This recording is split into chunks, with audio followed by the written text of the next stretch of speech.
Hey guys, so I've already done a few videos about the Scorp Hermod here, modular sequencer. It's pretty cool. It's kind of the key to my, as you can see, really small setup. And I've had a few people ask for some more information on one, just how to build a song on the sequencer, because it can be a little bit tricky. And then two, for some information about Euclidean sequencers and maybe even some generative stuff. I touched on that in another video, but maybe we'll get into it in this video. My goal today is to show how to build a quick song, just kind of that whole process, start to finish, do multiple song sections, chain them together, and then also to kind of touch on the Euclidean stuff. So let's get into it. I'm hopefully going to do it in about 10 or 15 minutes and explain it at the same time, so we'll see. It might go a little bit long, and I might make editing hard on myself, but we'll see how it goes. Cool. So I think the first key to making a song easily and quickly on the Hermod, as with most music technology, is templates. You can save a template by using the underscore. So whatever you save as the underscore is what turns on when this loads. And for me, that's a pretty basic setup. Here I have my Dave Smith Instruments Tetra on the first channel. I have, so these are all MIDI synths extra. I have my Roland Juno on the second channel.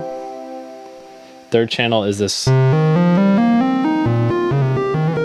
Moog Grandmother that you can kind of see the edge of in the video right here. I'm actually using that through the device port and not the normal MIDI chain, just because that's kind of the way everything worked out with my wiring, but you can route any of those MIDI synths anywhere. These are all set up using the MIDI output effect, and then have an old Yamaha FB01 FM synthesis module out of frame, and then I also have Korg M3R, which is an old digital Korg module that I can swap the output on those. So that kind of puts all of my MIDI synths together on that front row. And then here on channel 6, I'm going to the mutable instruments plates, which could give us a kick drum sound, hi-hat, whatever. I'm using it kind of as a drum voice in this, and that's patched through a filter and then kind of to an output module with reverb in case it's a hi-hat or something, but it's all turned off right now. So that's my template. Whenever I load things up, that's kind of just how things work. You can see I already have this wired. One other cool note when using this with other modules is you can set the gate output here on the Hermod by hitting Y. You can set all your clock in, clock out, MIDI in, MIDI out effects. You can set, let's see,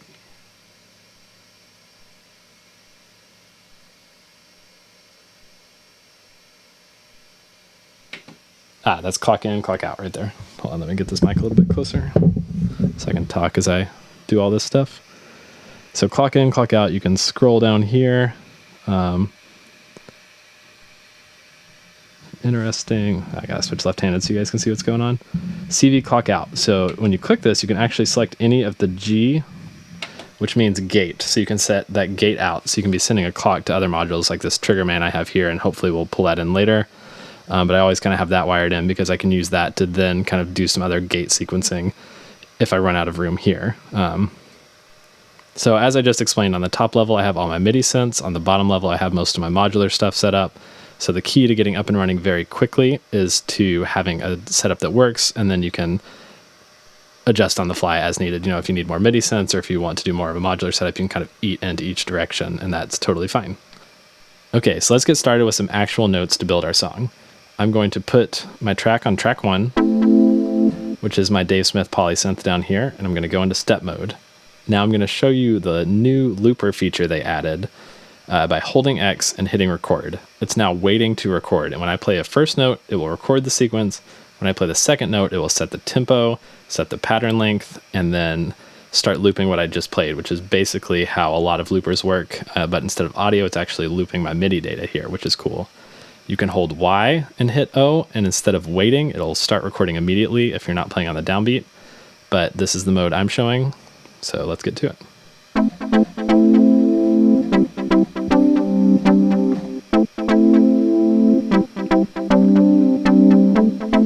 Cool, so you see we have our loop. I'm going to go into the MIDI effect, and I'm going to quantize it, just in case I was a little bit off on my playing or a little bit off on where I set that loop length, since I'm doing a lot of effects on this. So one cool thing you can do is come in and add an arpeggiator.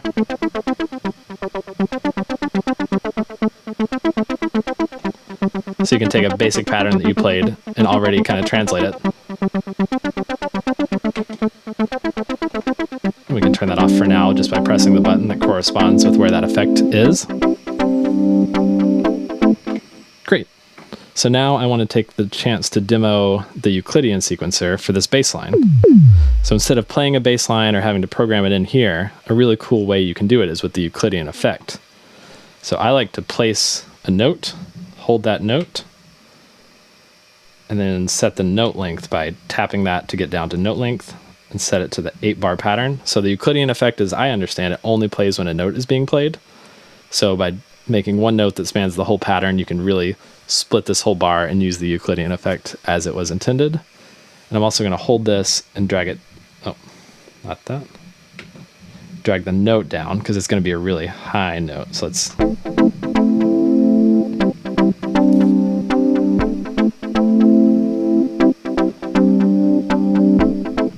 So I'm going to go to Effects. Instead of Arpeggiator, come down to Euclid.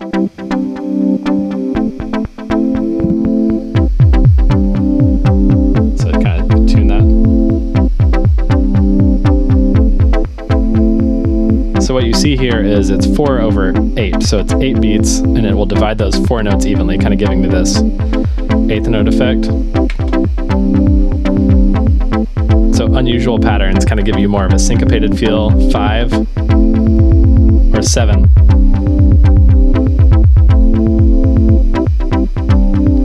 So I kind of like that 5/8 feel, so I'm going to keep that.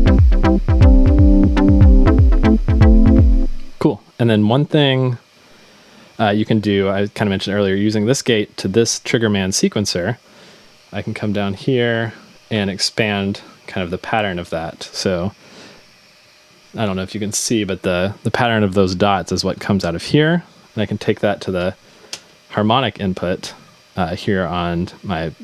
So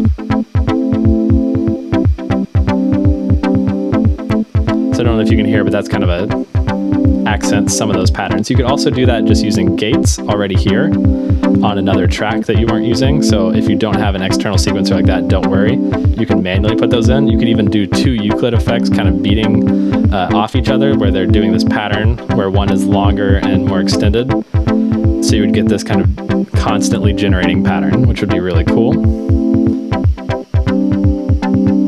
But as that goes, I kind of like that feel.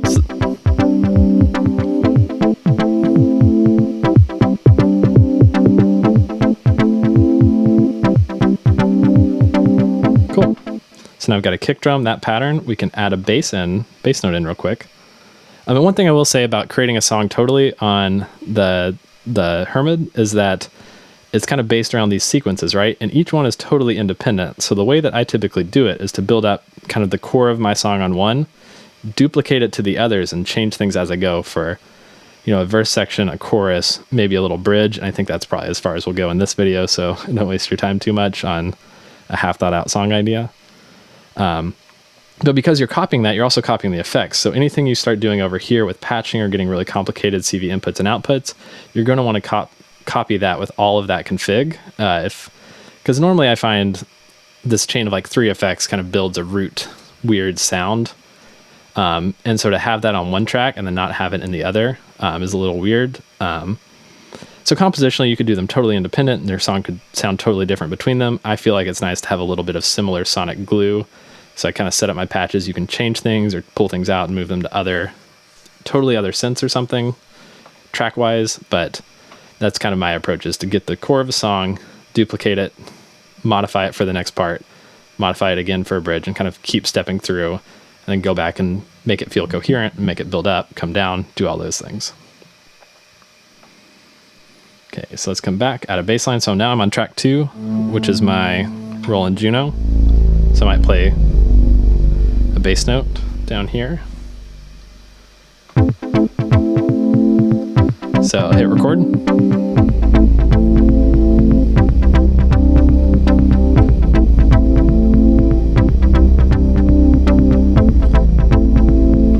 Cool, that has us in business there.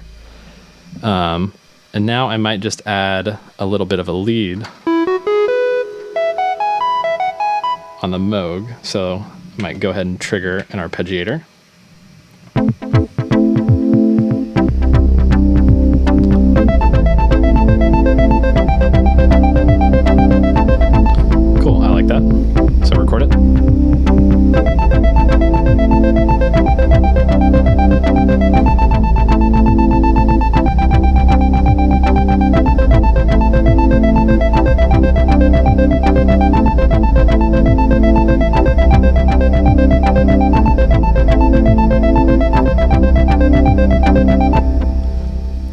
great. So that kind of works. I might tweak my sound a little bit.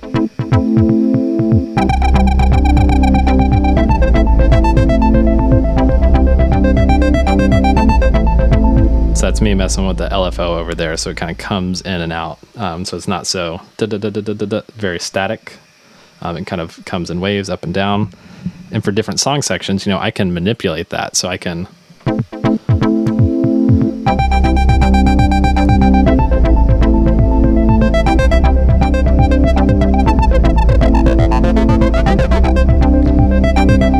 take it from a gentle effect to more of a big one. So that's a big part of the way I perform with this, is to set up song sections and then play it back. And as I'm playing it back, manipulate synth parameters to give each song section more of a more structure to it, more of a different feel. This is big, this is small, this is distorted, things like that. So it's very hands-on for me. I'll build the song typically all DAW-less, I guess you would say, with the squirt being the brain. And then at the end of the process, I almost always flip it and sync it to Logic. So I'll have Logic output a MIDI clock through the USB device, have Hermod sync to that at the same tempo I already set here, which, yeah, let's see that. Cool. And then when I do that, I will record all the tracks back in, and I'll play them back. So I have this audio all synced to a clock, so I can kind of rearrange it even in the DAW after I do this MIDI performance. So I can even do a few takes of each song section, have them up, have them down, have a lot of options to work with, and then kind of use cutting and pasting in the DAW to kind of bring my track together and bring it along with, other acoustic instruments, things that cannot be sequenced, and give it a little bit more life that way. So that's my approach. It's really great that it's so flexible. You can sync it to or from anything. So this could drive your DAW. You could be sequencing virtual instruments with this. The sky is really the limit. It's almost the problem. So having good templates, like I mentioned earlier, will keep you moving the right direction, actually getting stuff done, not being lost in all the possible things that you could do with this, which is a lot. Cool. So let's move on. Actually, one thing I want to mention, I may redo this part. I think I actually played a little early. If you look at the step sequencer, you'll notice you don't hear it at the start. I think I played the notes kind of at the end of the pattern there, so when it loops, it latches on right. So I'm going to redo that one.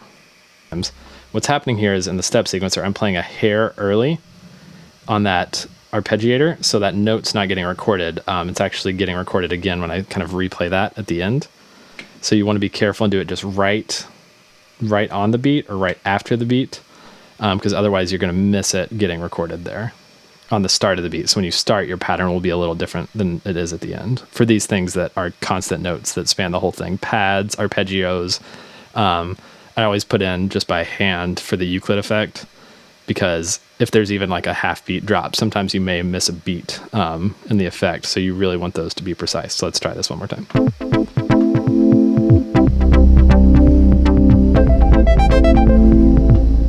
Helps to play the right notes. There is a shortcut that was recently added to delete all events. I have totally forgotten it. Maybe I'll look it up and put it in the video. If you know it, put it in the comments, because that would be way more helpful than having to menu dive that every time.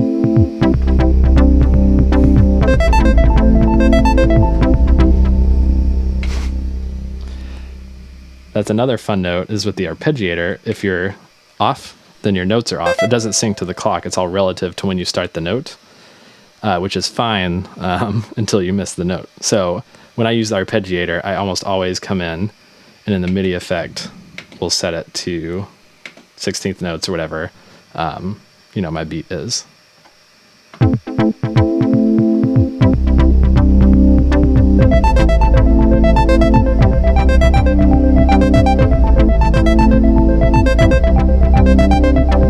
Okay, I think I got it there. If not, we're going to move on. Okay, so here is how to take your song sections and start to make a B section. So here, you could copy the sequence, but I'm going to hit duplicate 2, and now it will wait for you to hit a button. It's going to duplicate it to number 2, and when this moves over, there. Now we're on sequence 2. It's copied from... We're on sequence 2, it's copied from sequence 1, but we never had to stop playing it. So duplicate 2, and then you pick the next pad. I think it will overwrite whatever's there if something's already there. And then that's how you have two song sequences playing.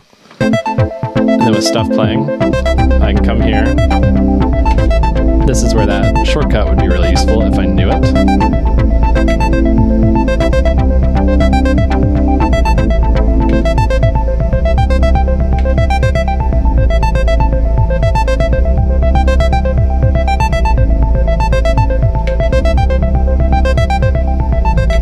So I'm just deleting every event on the harmonic tracks.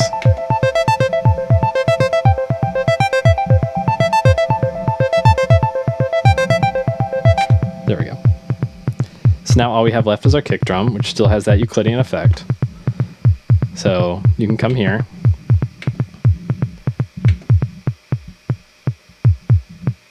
Make it 3/8. So a syncopated feel still, but different. So this might be our chorus, let's say.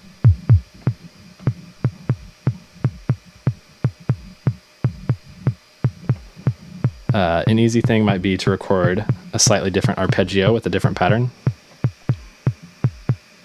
And let's do the length, double the number of bars to give some variation. So instead of a single bar of 8 beats, we're going to do 2 bars at 16. And if you watch this right here, you can see when you start over. 1, 2, 3, 4.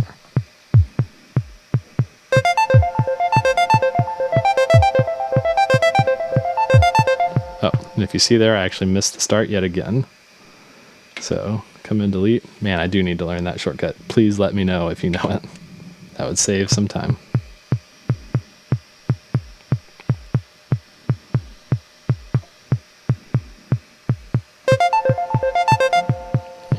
And I did it again. Man.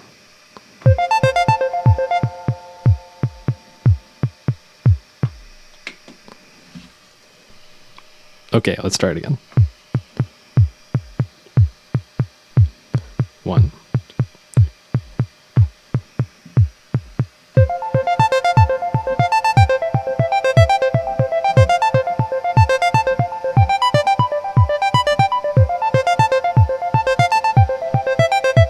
Cool. So there you see we have a new pattern recorded. I did that because I thought, you know, having those arpeggios might sync the tempo a little better with that kind of syncopated kick drum.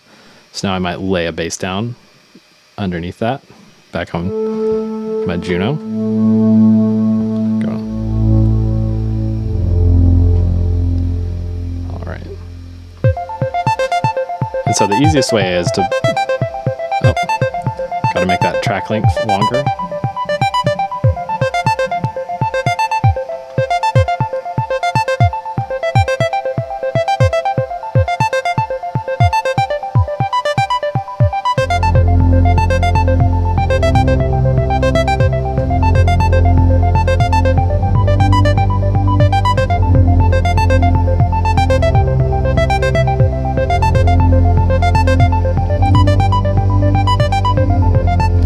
Go ahead and put maybe the polysynth on that.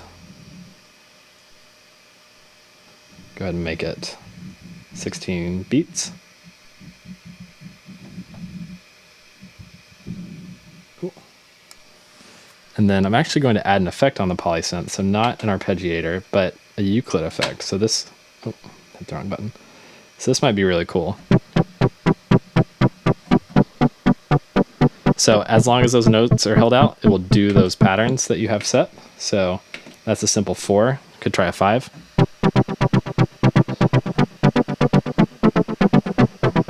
So even if you're playing a chord, it will just play all of those. Let's see. Take it. Maybe I'll try to do that mid-range.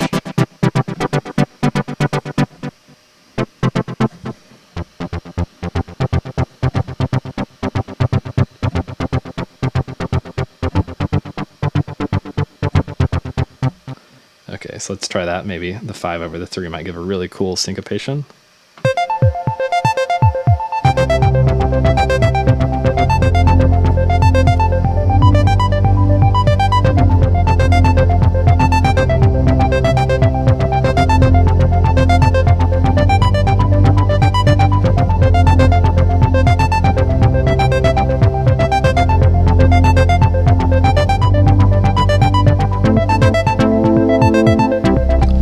So just like that, we have an A and a B section. And if you hit them, it will wait. You can program it to switch immediately, but I kind of like waiting.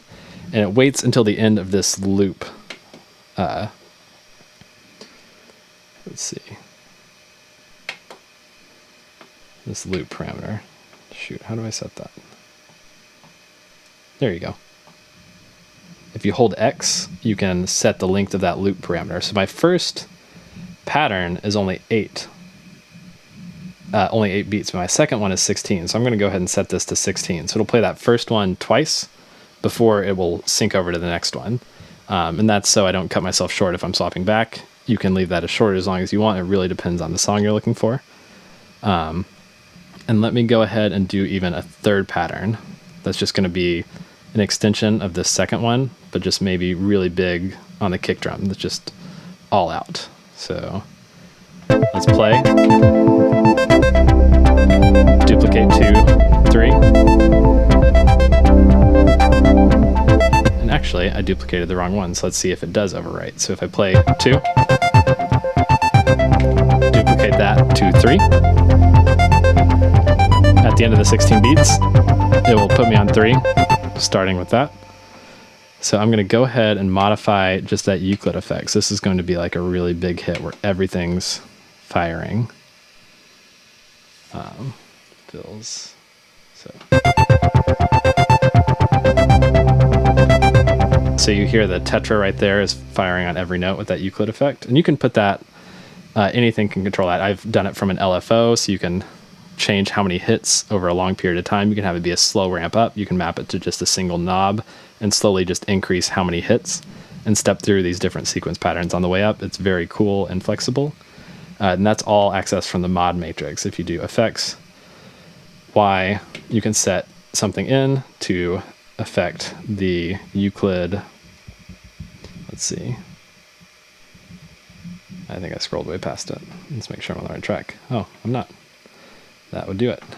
So here on a track with the Euclid effect, you can set anything from CV ends right here to CC1, which is the mod wheel, any of these MIDI CC controllers to affect that. And then you can run it and control any of those Euclid parameters. Let's see. Euclid steps, fills. So you can control how many fills fall in that Euclid pattern based on this. You can make it be really sparse and just hit every first note. You can control the rate, how fast they're hitting, the gate length, how long they stay open, the rotation, where that pattern is. It'll actually shift it left and right. I haven't even gotten into that. So, I mean, this one effect has all kinds of possibilities. Gate mod, that changing over time, the modulation speed, all of that. But let's just right now say the fills. So if you do that, oh shoot, I'm having trouble remembering how this works. Okay, so here in the mod matrix, there is a way to set that. Let's actually say we wanted our CVA input, and I'll just run a LFO into that from the Bastel Instruments Tromso over here. I think it's just a triangle LFO. That sets CVA controls how many fills that has. But if you actually hit down here, there's a kind of a second hidden mode, and I actually just forgot how to do it, and I basically forget it every time. But if you hit 5 for channel 1, or 5 for mod matrix 1, 6 for mod matrix 2, 7 for mod matrix 3, you get this second mode, which is really cool. You can actually control the attenuate version. So if you look right there, you can see it changing as it ramps up to 5, 6, 7, 8, the number of fills. So I'm going to mute the other parts. Back in the mod matrix, this kind of attenuate window, you can see it 1 hit, 2, 3, 4, 5, 6, 7. So as that LFO goes up and down, the hits in that section go up and down. And you can offset that, or you can attenuate it. So you can have it up 100, negative 100. So this, in a small setup, can save you so much space with not having to have attenuators. You can just take raw LFO outputs or even LFOs from itself back into it. If you don't have a lot of LFOs, you can set up a mod track with an LFO and take it right back into the Hermod and use that to do really, really cool synced effects.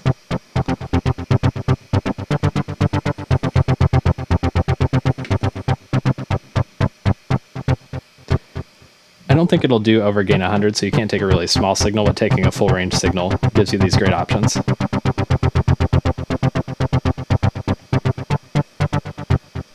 So you hear that it's kind of humanized. It's not just one pattern. It's kind of changing those patterns as it goes. And if I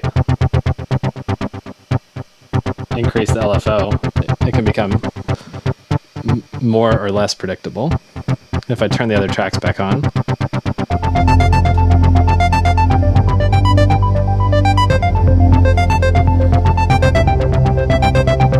cool. And then I'm gonna do one more thing, come down to track 6 where my kick drum is, modify that Euclid effect again, but just make all the fills.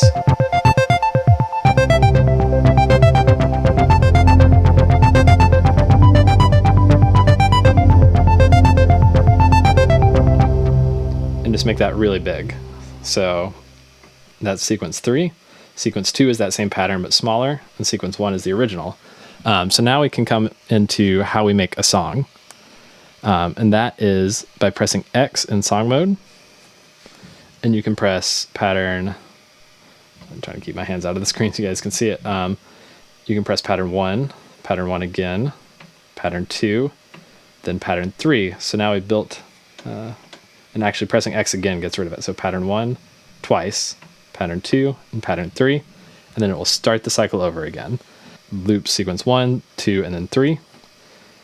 And I'm gonna go ahead and play that back with some of the tracks disabled. So the drums and the arpeggio on the Moog turned off at the start.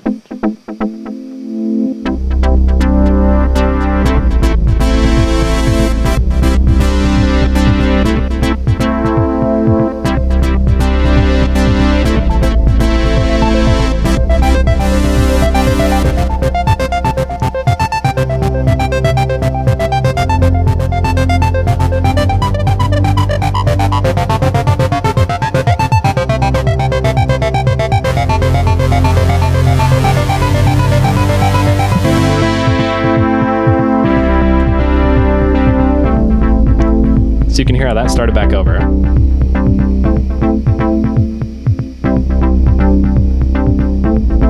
So that will just loop. If you hit X, it gets rid of that song. You can just trigger those by hand if you prefer.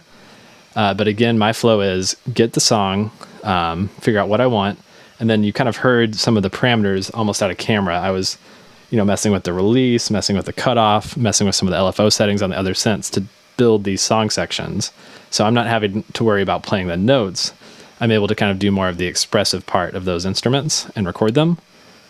And my main flow is to, again, sync this to Logic, play, multiple passes of my song section, do an up version, a down version, a version where everything's just distorted. The more effects you have on here, you can actually go in and modify the effects for the different passes, especially if you're triggering it by hand. So it's just up to you how much of it you want to nail down on one take and then record stuff over, or how much you want to put these pieces on and let you reassemble them. Something like Ableton might even be better than that. In Logic, I kind of do it by hand, taking chunks of tracks and chunks of bars and song sections.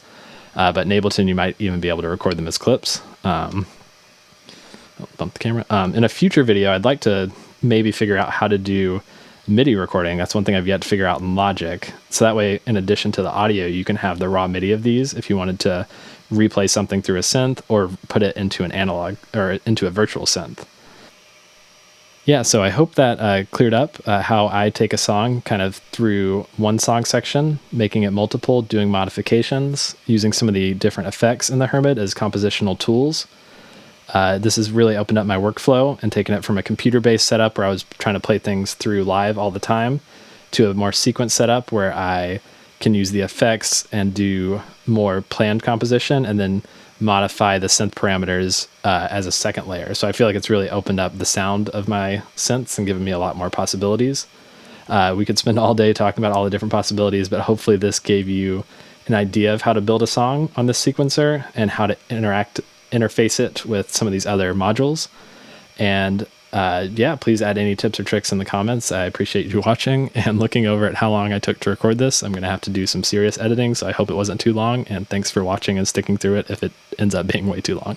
Thank you so much. Bye.